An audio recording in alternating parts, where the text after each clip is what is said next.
Deus Malleus here. Today I want to talk about something I seen. It was called the Tall White Nordics on Orcas Island. Well, I'm down here. I'm pretty close by. Like Orcas Island is like just over there. Like, the whole region that I live in is mystic, legendary. We got crazy things such as the Brother 12 and his Aquarium Foundation cult, which was carrying on the mystic teachings of Theosophy and Madame H.P. Blavatsky, which, if you look into the history of Canada, it is intertwined with Theosophy. The painters, the Group of Seven, which are a national treasure of Canada, their leader, and Emily Carr, and Lorraine Harris, they were Theosophists. You can look that up. They were heavily entwined with Theosophy. They were out here painting right at the time when this guy, Brother 12, come to Vancouver Island and started his cult on DeCourcy Island and Cedar by the Sea, which is just over there. It's right fucking there. Like, I'm just a few kilometers from that spot. But that fact aside, this whole area is teeming with energy and mysticism.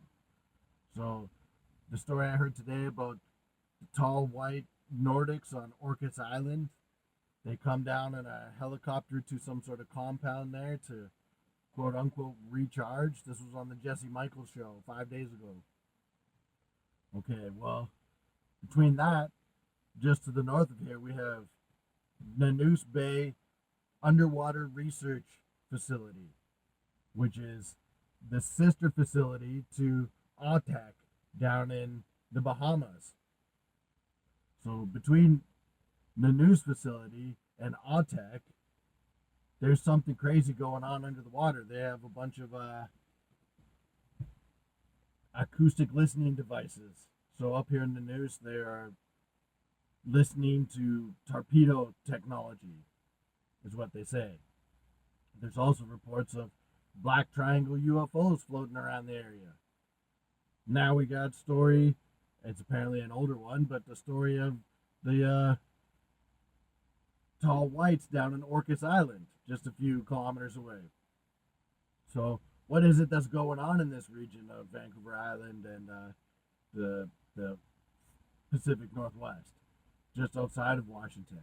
We also have, what was it, Kenneth Arnold, was that the name? The first guy who spotted quote unquote flying saucers over on Mount Baker.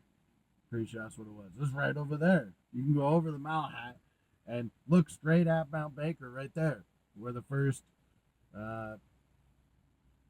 flying saucers were spotted, which is looking right over, just to the right, is Orcas Island. It's right there. So who's piloting those flying saucers at that time? So what all is going on out here? We also have a lot of controversy coming on with the indigenous land title claims.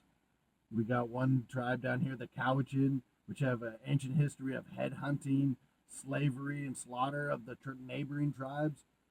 The Canadian government gave them the claim to parts of Richmond, just across the way over here, because it says right in the claim that they were the most fearsome, ruthless tribe, so they deserve the land title claim. That's what we're basing land title claims now here in Canada, on the level of ruthlessness. What is going on? Like, if that's what you need to be able to make a land title claim, then why don't the British get it then? Weren't they the most ruthless? They're the ones that had the indigenous writing treaties. Mind you, British Columbia, they only write so many treaties.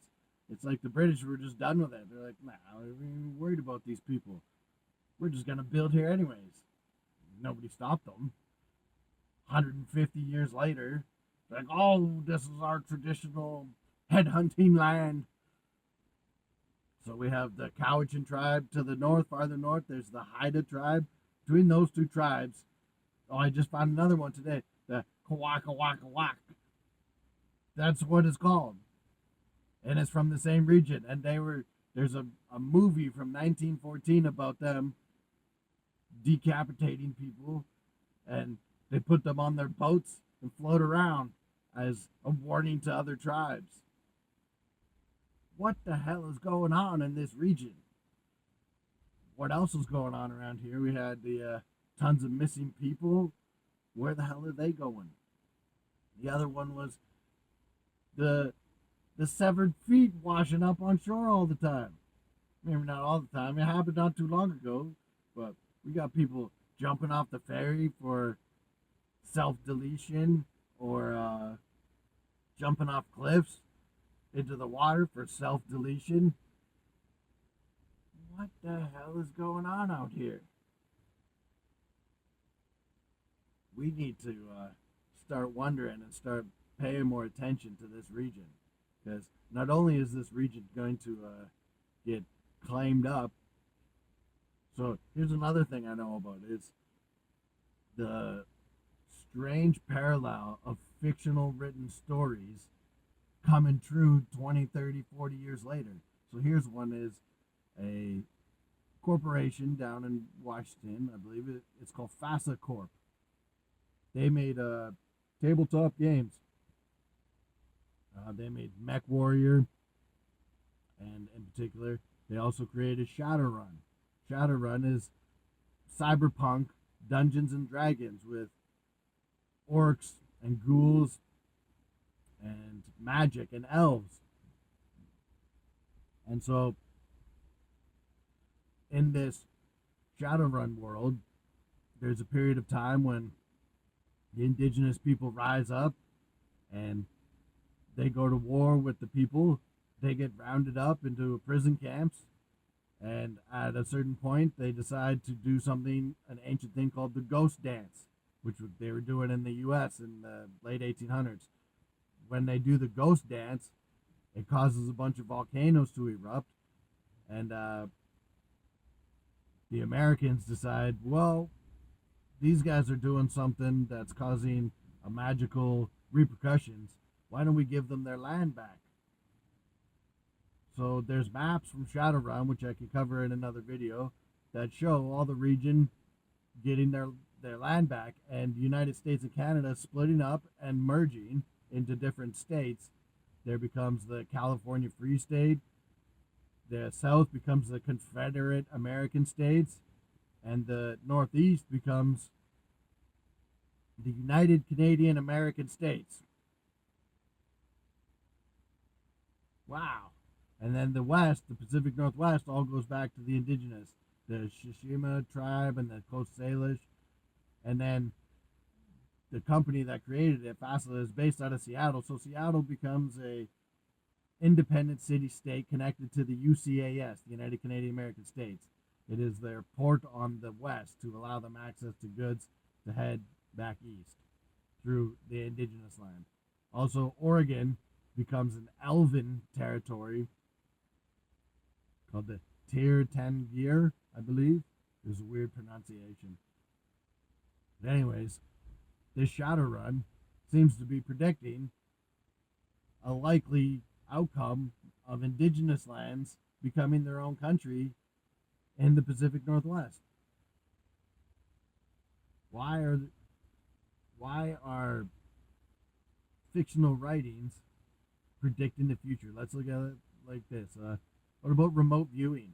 When CIA psychic spies can put their brain power together, close their eyes, and astrally project to places and accurately get intel of places that humans can't even go, like Mars and Jupiter, wherever else they're going. But who's not to say that authors aren't capable of remote viewing future timelines? And in some cases, some of these timelines might be merging into this one. We could examine that a lot more in the future. I think that is a worthy thing. I was also made a video earlier today about a video game, XCOM, Terror from the Deep, and how that is paralleling the current disclosure movement. 1995, 96. Aliens coming from underwater bases. It's not even a news story. There was a TV show I was glancing at, watched a few episodes called UFO from the 1970s. So UFO seems to be the precursor to XCOM, which seems to be the precursor to reality in 2026. What the hell is going on? I'm at work here. I gotta go pick up some trailers. But peace out. Talk to you guys again soon.